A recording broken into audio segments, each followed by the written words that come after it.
అయ్యగారికి అమ్మగారికి వందనాలండి. వచ్చిన అందరికీ వందనాలండి. నాకు ఒకసారి ఒంట్లో అసలు బాగాలేదండి. బాగోపోతే నేను దేవుణ్ణి నమ్ముకున్నా కానీ నాకు ఆరోగ్యం అస్సలు బాగాలేదు. బాగోపోతే మా చెల్లి కైగురం ప్రార్థనకి వెళ్తుంది.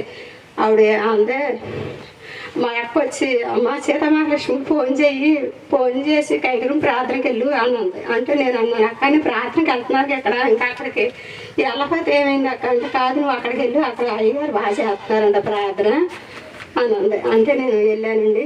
వెళ్తే అసలు నాకు ఆకలి అన్నది లేదు.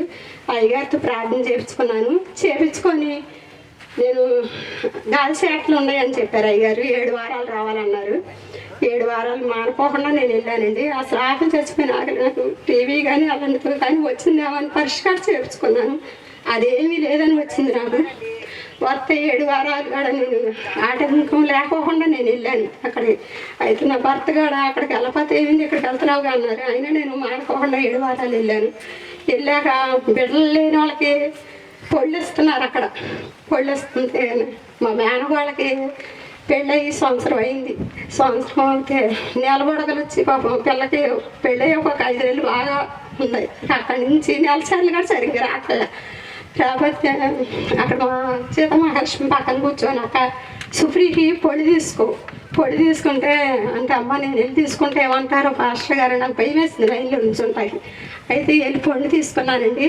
పొడి తీసుకొని మా మేనగోడకి తీసుకెళ్ళి ఇచ్చాను. ఇచ్చాక ఒక నెలసరి అయ్యింది. మళ్ళీ గర్భాలు ఇప్పుడండి 6 నెలండి పార్క్. అక్కడ దేవుడు మట్టికి కార్యక్రమం బాగా చేస్తున్నారండి. అయ్యగారు ప్రార్థన మట్టికి నాకు బాగా నచ్చింది. నాకు అక్షర ముక్క రాదండి, అసలు అక్షర ముక్క రాపోయినా కానీ ఆయన ప్రార్థన మట్టికి నాకు బాగా నచ్చి అన్ని వారాలు వెళ్ళాను. నాకు అమ్మ నువ్వు ఎప్పుడు వెళ్ళినా మా వికాలక్ష్మి నేను వస్తూ ఉంటాను ఇప్పుడు అమ్మ కూడా మా చెల్లికి చెప్పానండి.